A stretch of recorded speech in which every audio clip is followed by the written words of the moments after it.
So I've been starting off my lectures with a bombshell photograph. Last week it was Dolly Parton. This week it's Marilyn. And I had a lunch out in Martinez at the Greek restaurant out there. And they had this on the wall. I don't know if it is from a real life photograph. I would doubt it, but they weren't that happy that long.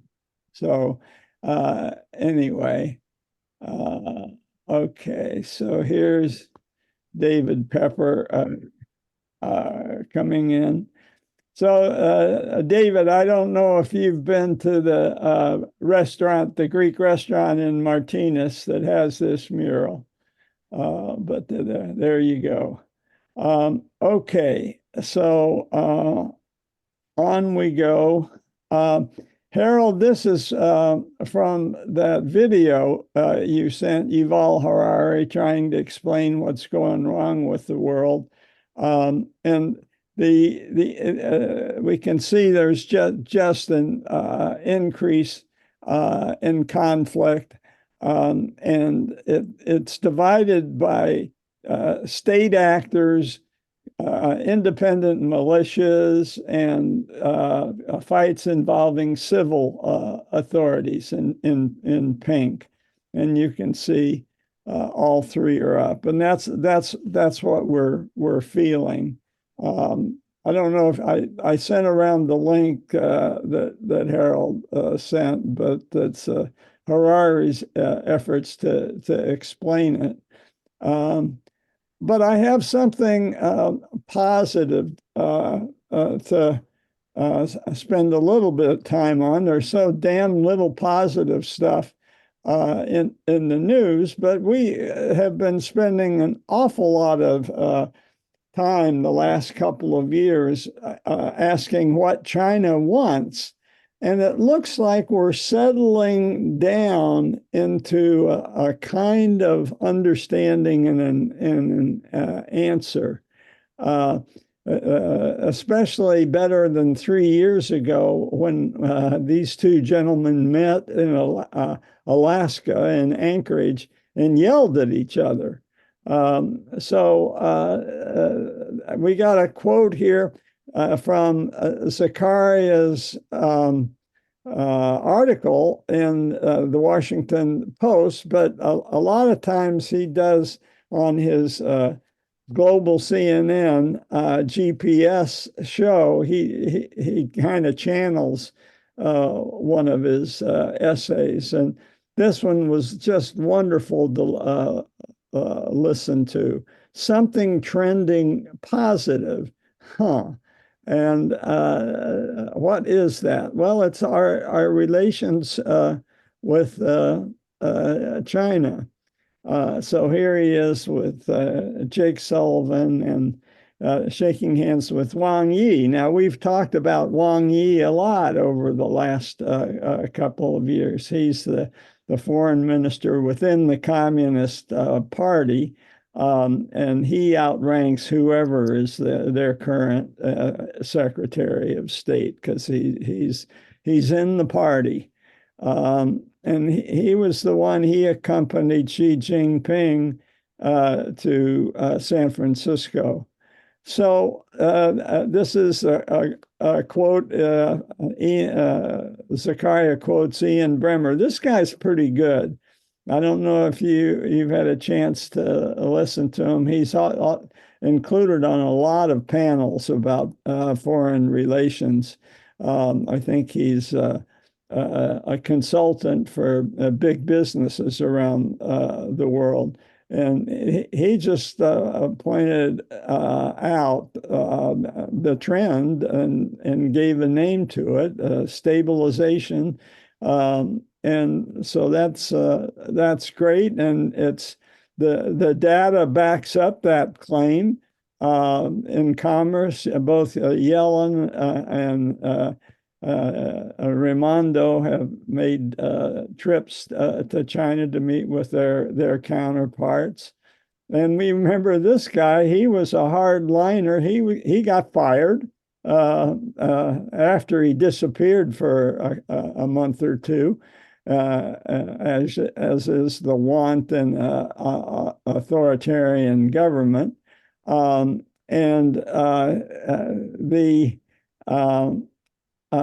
incidents of the number of Chinese military planes buzzing our planes, our surveillance planes, has stopped. It was getting really dangerous. And of course, in the beginning of the Bush administration, there was an incident in the downing of one of our planes.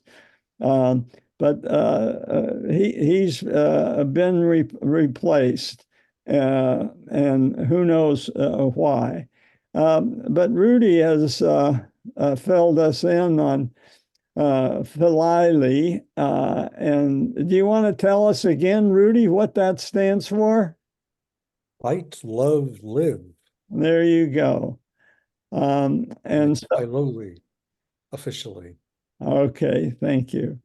And if you go there, I went on their brochure. It says it's a self-guided tour is now available. I guess they give you a link to something you can get on your cell phone. And so there it was. They were meeting inside as well as outside. And it seemed to put a damper on what everybody was wringing their hands about. And the arms race, artificial intelligence, space weapons, a splintering of the globalization, and possibly even war. If you look at the conditions we have, a multipolar world, it isn't so much like what happened before World War II. There, the world was pretty well defined into two poles. What the situation we got now is a little bit like before World War I, where there was a multipolar world. The United States, of course, was not a factor in that. And there's been so many books written about the buildup to the First World War, which was the most tragic of all, because that was the end of the Enlightenment. And World War II is essentially a continuation of it. The big problems that remained after World War I led to World War II, namely involving German death and all that. And then this spirit has even survived through the Taiwanese elections, which the China, the guy that won was the guy that China was rooting against. He's the most independent-minded Taiwanese politician. So, but they were disappointed, but they didn't buzz anything or surround the island or do everything that they did when Nancy Pelosi visited Taiwan. And the Fareed Zakaria notes that China's moved the most. He perhaps overreacted to the financial crisis and what it meant for the United States economic power. We've had the strongest economic recovery of any of the major states post COVID. Go figure. And he therefore thought that China should be less dependent on the United States. and make its first future technologies at home. Well, by pure chance, that's what Donald Trump decided too. That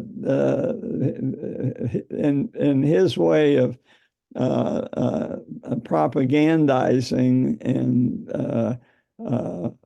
bulldogging an issue, he said that we were over dependent on China, and the Democrats agreed, if only to please their blue collar base. So we haven't decoupled, but we're what's the right term? We're making our supply chains a little bit more resilient, not depending as much. And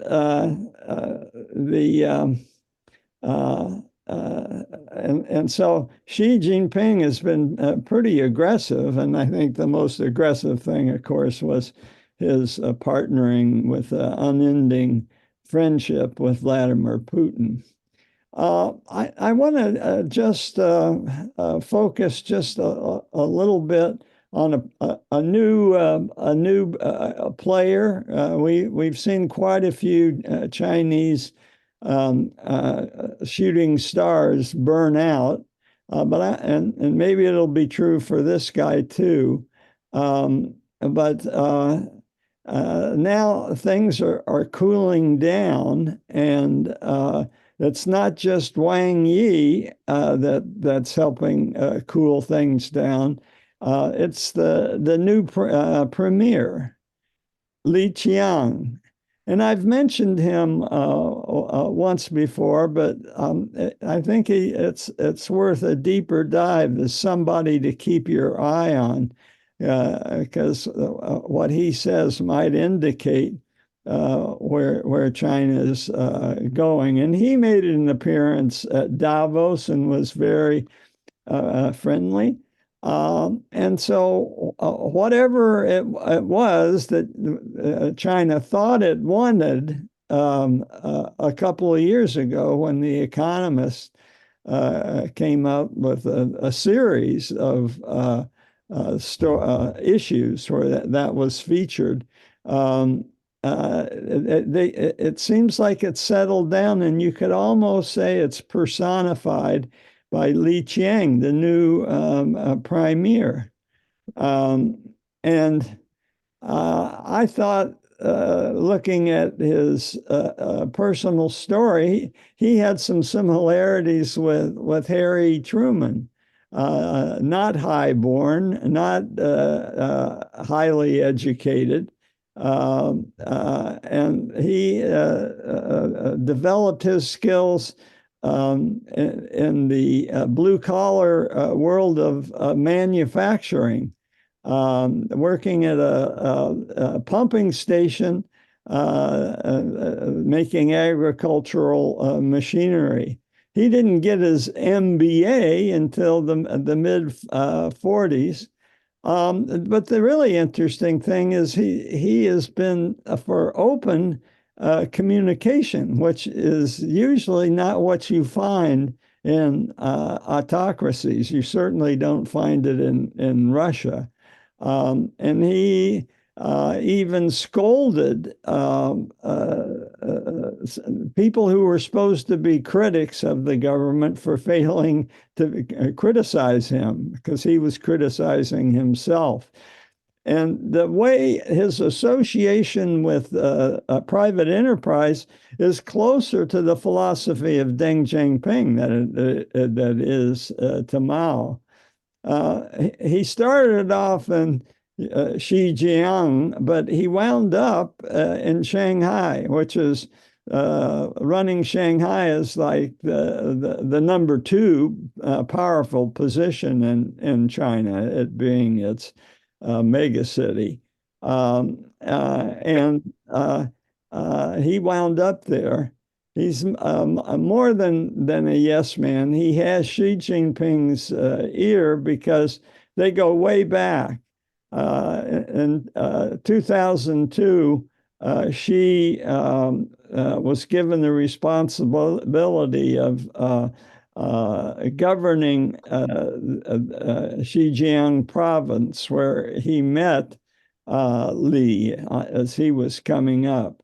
And there's some contradictions.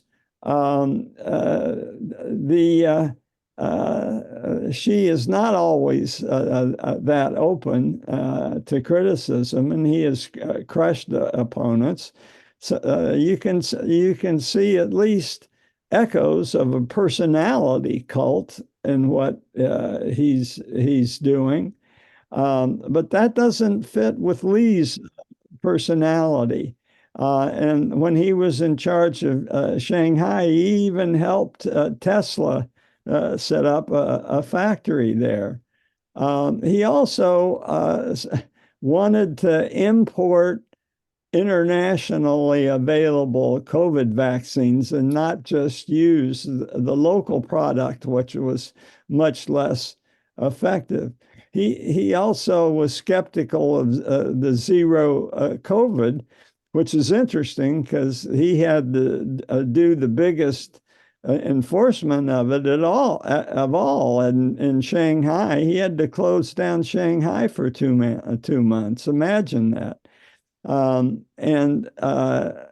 he has, since they did a about face on zero COVID, which it was about time, there have been efforts to say, hey, wait a minute, let's go slower on loosening zero COVID. But Mr. Lee convinced Xi to keep going, full speed ahead. Just to give a name to his expectation of criticism, it's the Rand Corporation. He specifically said we need an independent think tank like the Rand Corporation. So this is the strength of democracies, the audit function in an open society. And so they have, and he's the honorary director of their version of the Rand Corporation. And I like this quote from him. He said, "We must act like the child in the emperor's no clothes. We must not be afraid to speak truth to power." He has welcomed, therefore, internet criticism from the Chinese netizens, who are an active bunch.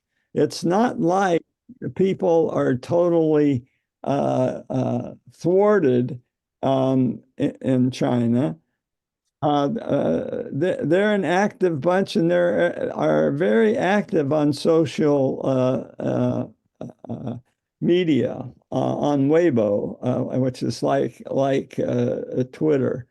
And this all fits. He is kind of from the Texas of China. Where is that? Wenzhou is the region of Xinjiang that is the most outspoken and maverick like.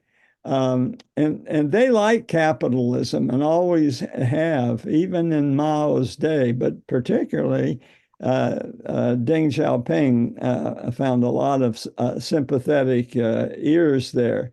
And so this is a picture of Lee with Jack Ma. Remember, we did a unit on Jack Ma and how he was disciplined for being essentially too successful and too rich and getting out too far in front of his skis and criticizing the Communist Party.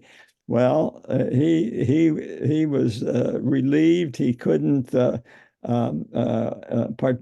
He was forced to withdraw an opening on the New York Stock Exchange. And he wound up fleeing to Japan for a while. He did not feel safe. But he's back in China now, and Lee is shaking his hand. And but I like this. There are some of his big ideas that haven't quite worked out. Um, he believed that the industrial towns, company towns, should be formed. And I'll just give the example because it appealed to me. For instance, he proposed that a whole new city be built to produce chocolate. And I might move in there. But a lot of these schemes did not work because they were based on what people thought was a good idea and not on the market. So when we traveled in China, we sure noticed a lot of ghost towns. And apparently, a lot of these ghost towns were going to be these one industry type company towns. And It's also been a part of the failure of the real estate market. Um, Okay, and then we've also talked about the Wolf Warriors, their version of Top Gun and Rambo. There have been a number of movies like that, and their diplomacy has taken on that kind of aggressive tinge to it, but they wound up alienating more people than they've won over. And there's three examples: India, Australia, and Germany. And then this poll is very interesting. An international poll by Pew found that of 24 countries that they went into, 22 of them favored the United States over China. So that goes a little bit against conventional wisdom that we're totally getting wiped out in the global South. Um, and uh, and notice that includes India, which is emerging rapidly. Um, it's not problem free. There's going to be a lot of conflict over the electric vehicles. China has cheap, advanced products rolling out now. The Economist did a cover story on that last month. For Germany, this is a terrible threat because they've been providing a lot of the parts for combustion engines to China. And if China is not going to be making combustion engines, Germany's in deep doo-doo. Also, tensions over pharmaceuticals, biotech, and of course, artificial intelligence. And we've talked a lot about the demographics, the falling population. There were all these lines that showed China catching and surpassing the United States in terms of gross national product, but that has slowed. And you'll remember we talked about peak China. Has China peaked? They came close, but they didn't quite get there. And are they going to become an advanced economy before they become an aged economy? And that's the goal. Everybody wants to achieve that, like Japan has. They became an advanced economy with a lot of automation before they became old. And it looks like China, it's going to be close. We'll see. So uh, Zakaria's conclusion is, hey, listen, America hegemony, we're still in Pax Americana, but it's fraying, and there's any number of places like Bosnia, beginning of World War One, like Sarajevo. There's any one places where an incident could ignite, just like the assassination of the Archduke in 1914. That's my quick review of China. We've spent so much time on China, but this seems to be a soft landing. I mean, there's still conflict and will be conflict, but an actual war seems less likely. Now, I say that and watch China invade Taiwan tomorrow, but I don't think so. So I'll open up the floor on China.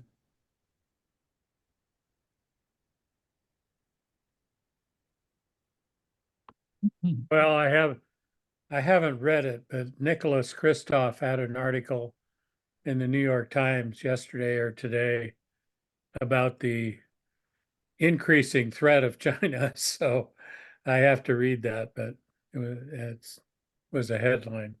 Well, I'll tell you, The Economist this week has a cautionary article about China and all the places that could go off the rails. But I tune in to Fareed Zakaria every Sunday morning, and his first take always is the most important thing that he thinks is happening, and this was what it was. But the Christoph's article and the Economist article are very different points of view. Yeah, Harold. There was something in the paper recently about Nancy Pelosi saying that the Chinese were essentially fermenting unrest in the Middle East and promoting anti-Semitism, believe it or not. That the Chinese were promoting anti-Semitism. Her thesis, or the thesis that was presented, was that they were trying to show that stable democracies aren't that stable, and democracy might not be the best political system. That was the argument. Yeah, and that is Israel's fault. I think I think it was based on Fareed Zakaria interview with two historians, and where did Oslo go off the tracks? And it was Israeli settlers, extremists who used the violence of assassination to put a break on Oslo. And it looks like the Hamas has put a break on the Abraham Accords. You'll remember just before that happened, everybody was talking about Saudi Arabia finally recognizing Israel and going into a common market type of agreement with them. So the sad thing is that terrorism works. If you looked at what Osama bin Laden was trying to achieve in the world where we are now, he would say, "Yep, told you so." And so the extremists can set the agenda. Talk me down. Somebody talk me down.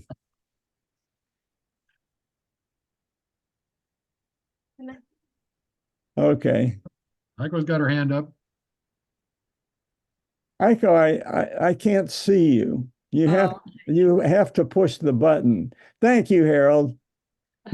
sorry. The last time we were doing so well, all these countries put a lot of money into us. And of course, we had the 2008 monetary crisis.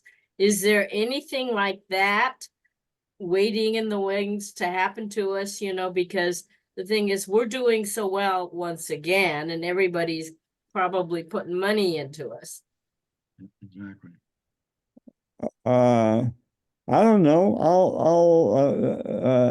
I'm not much at uh, prognosticating economic developments. I think the economist feels like there's a huge debt problem, especially in China, mind you. China has racked up just a ton of debt. And that so they could cause the house of cards to fall if they got into if they can't manage their way out of the debt. Other economic factors, I mean, things are artificial intelligence is supposed to help us go to another level. Yeah, Harold. Yeah, well, to Aiko's question, what I've been reading in the Wall Street Journal, some of their columnists are saying, well, the reason our economy is doing so well is all the money that's getting poured in from the Inflation Reduction Act, and wait for it, consumer debt, credit card debt is going way up. So at some point, we're gonna be running out of money to spend, and then what? Uh-huh. Other people's money to spend, I should say. Thank you. Yeah. Okay, well, stay tuned. Any other comments on the soft landing of China, Christoph and the Economist notwithstanding? Okay, so on we go. We're going back to California, and I'm going to give you a tease. In case any of you are getting sick and tired of the Spanish, I'm going to give you a tease. And I encountered it on the sidewalks of Benicia last week. They have these street tiles, and one of the street tiles shows a couple, Conchita and Count Razanov.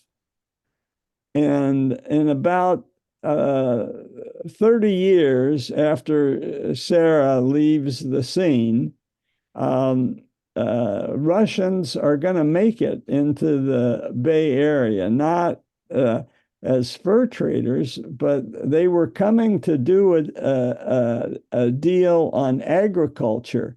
They needed a breadbasket for Sitka, Alaska. So they sent down this guy, Count Razanov, who falls in love with the daughter of the general at the Presidio in San Francisco. And you can see he's got an Orthodox cross on. So that's the problem. He's Orthodox and Conchita is Catholic. And the whole story is how he has to get permission from the Pope. And the end of the story it comes in Benicia. So if that doesn't grab you and keep you coming back, I don't know what will. The great thing is history is peppered with all these little interesting stories, which certainly keeps me coming back. That love story, the Russians, being passionate as they are suckers for love stories. And that international love story inspired a rock opera that was the rage of Moscow in the 1970s and 80s during Gorbachev's time. And it was supposed to run in San Francisco in April of 2020, and it got canceled because of COVID. And I'm not sure Putin will allow it to be rescheduled. Anyway, so that's my tease for just be patient. We'll work through these episodes when history is just one damn thing after another, as the playwright said. And we'll have time to dwell on that saga. All right, so just to remind you where we are geopolitically. It's after the 7 Years' War, where Spain temporarily lost Manila and Havana. They started hearing echoes of the defeat of the Spanish Armada, and here they are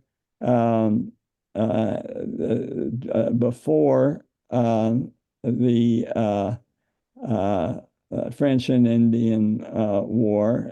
Their client, France, had control of this big swath, but they're actually going to, with the settlement, they're going to lose Florida, but they're going to wind up with a lot of extra territory that gives them incentive to renew their quest for Alta California, which they had given up after really Cabrillo. Vizcaino came 80 years later and explored a little bit, as we'll be reminded shortly.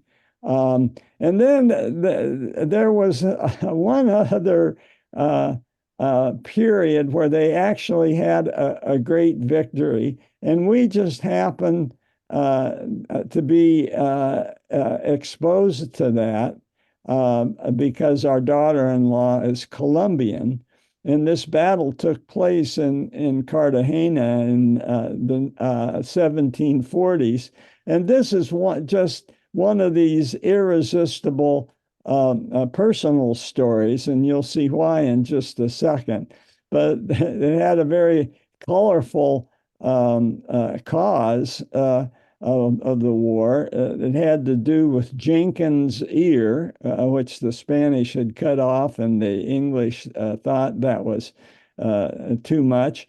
And one of the characters is Lawrence Washington, George's brother. The really fascinating thing about this is he got contracted smallpox. And I'll show you where he saw the battle. Lawrence Washington was in whatever a hospital could pass for a hospital, way up on this hill, de la Popa, which is currently a tourist site in Cartagena. And as I recall, didn't we have to take a cable up there, Aiko? And he looked down on the battle, which is in this, the castle was where they were. The troops were hiding out. But the British, being sailors, brought their boats right in and mounted a siege. But the hero of this siege is worth remembering. So there's two characters, Lawrence Washington up here. And because Lawrence Washington had smallpox, when George Washington took over the troops in 1776, he was worried that his troops would get smallpox. And Valley Forge was sort of a timeout. And that's when George Washington didn't vaccinate his troops because there was no a vaccine made from cowpox, but he variolated the troops. The variolation is taking live smallpox from the arms or legs of a person currently afflicted. And you prick that deliberately into the skin of a person you want to give protection. And because it's just in the skin and they haven't breathed it in, there is an 85% chance that they will get immunized without getting sick. There, however, is a 15% chance that they will actually get systemic smallpox and possibly die. And it's Washington did that in Valley Forge to our troops, and it was successful. But you can't say he was vaccinated because vaccine comes from the word cow. But they were variolated, which the doctors among us know that that's varials are very different. And so the hero of this, the Spanish were able to fend off the British using clever tricks, and the hero. And I'll never forget this statue. This is the statue of Blas de Lezo.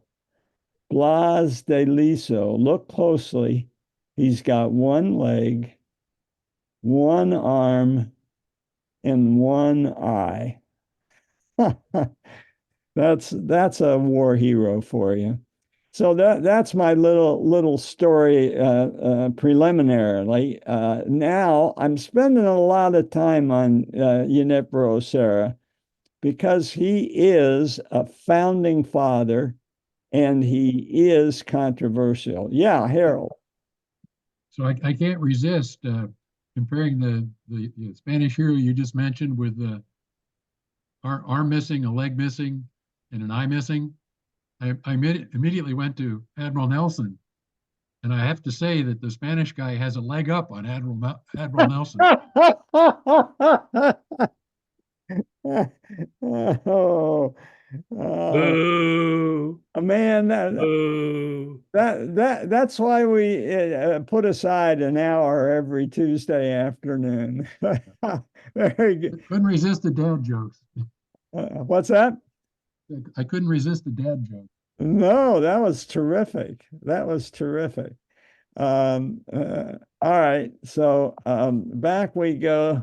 Just to remind you, the best data that the Spanish had was the maps that Sebastian Vizcaino made almost 60 years after Cabrillo. Where he went up to both San Diego and up to what he thought was Monterey, and Point Reyes and points north. And so it was working off that data. And so San Diego itself, because it was the feast day of San Diego when he arrived and met with a band of Kumaya, the name stuck. But I'm getting a message. My internet's unstable, so hang on if we have problems. You'll remember Jose de Galvez, the visitor general, the inspector general. You remember he was erratic and mentally unstable. At one point, wanted to import apes from Guatemala to fight. But our hero, along with Sarah, is Portola, whose name lives on in many places, including San Francisco. And he was the Catalan, and that fits with Sarah because they were both spoke Catalan. And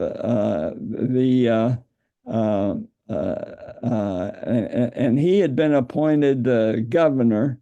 And his first thing was to throw out the Jesuits, which means that he could replace them with Franciscans, many of whom were Mallorcans who also spoke Catalan.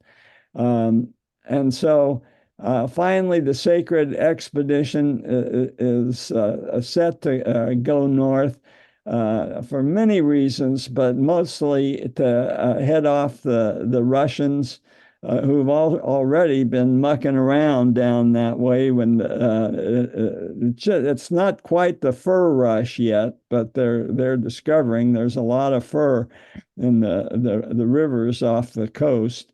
And he puts together, along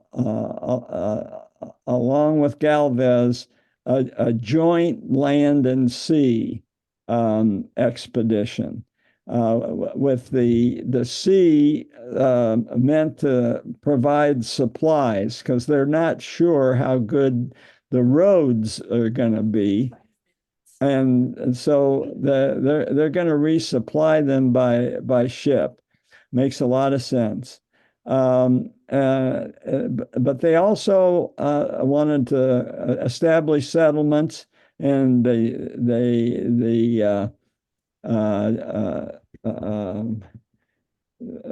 Jesuits had been pretty darn successful especially on the mainland in Sonora, setting up settlements. Not so much in Baja, but Sarah was appointed to lead the missionaries. And so they start off with 3 ships. And the first one to leave, a supply ship, they were going to rendezvous in San Diego, and the first supply ship that left disappeared, and nobody ever heard from them again. Stormy coast, and you're going to see that the other 2 are also going to get battered. They take off from San Blas.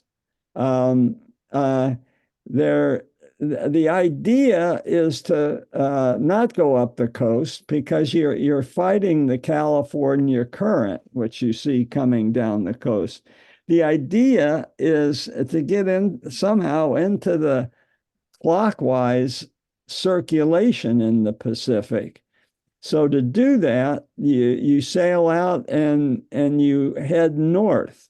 And one was able to do it. And I'm going to call that ship the current catcher, just to help us keep things straight, because each one has a very peculiar story. And then there's one called the Shore Hugger. They both encounter storms, and the Shore Hugger is caught in a storm that just batters his water barrels. So they don't have any water left. So that means they're going to have to hug the shore and go ashore periodically to get fresh water. The current catcher goes way out and is enabled to head north, but it also encounters bad storms and comes back. But the shore hugger goes first. So you expect he would get to San Diego first, but no, he is so slowed down by the California current that he's going to get there second. The current catcher is going to pass him by and land in San Diego first. And so I think this is a good place to stop. Well, let me finish this slide because let me just say the shore hugger, which left first, carried the soldiers. So the fact that the other ship gets there first means that they don't feel comfortable getting off the ship until they know they've got their security, their policemen. And so the shore hugger left first a month before, but it takes longer for him to get there. I've already told you why. Their water, because where they're collecting it is not guaranteed fresh. They get contamination. A lot of them get sick. You're going to see that sickness plays a huge role. And so they're supposed to be there before the first, but they're 3 weeks behind. Everybody has scurvy because it took longer than they had packed fresh fruit. And a lot of them have either typhus or typhoid fever. I've read both. Typhus is spread by ticks, critters, and poor sanitation. And typhoid fever is dysentery and intestinal. And the interesting thing you're going to find out about the Spanish is they're not suited to the environment. They think that swimming in ocean water is bad for your health, which puzzle the Kumeyaay, who have developed a whole surfing lifestyle, if you will, and complain about how badly the Spanish smell. So we're not surprised with the sanitary habits that they're going to get dysentery big time. The current catcher left a month later than the shore hugger, but got there first and had to wait. Now, half of them had scurvy because it took a long time. 2 died, and only 7 of them were fit. So they had the soldiers, but only 7 of them are fit by the time they get to San Diego. And they get to San Diego before the hikers do, before the horsemen do. So we'll just leave you there. Both ships have landed, but there's nobody to hand off the supplies to because the land expedition has been even slower. And so now we got 2 ships there. We can say we're in the sacred expedition, at least half of the ship and Navy part of it are in San Diego waiting for the hikers, walkers, riders to arrive. So this is a good place to stop. Any comments or questions?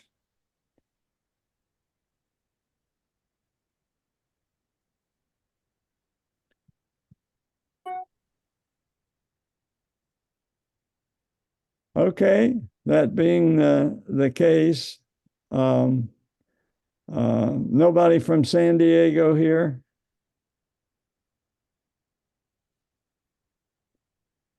All right. See y'all next week. Thank you, Johnny. John. All righty. Bye-bye. Thanks, John.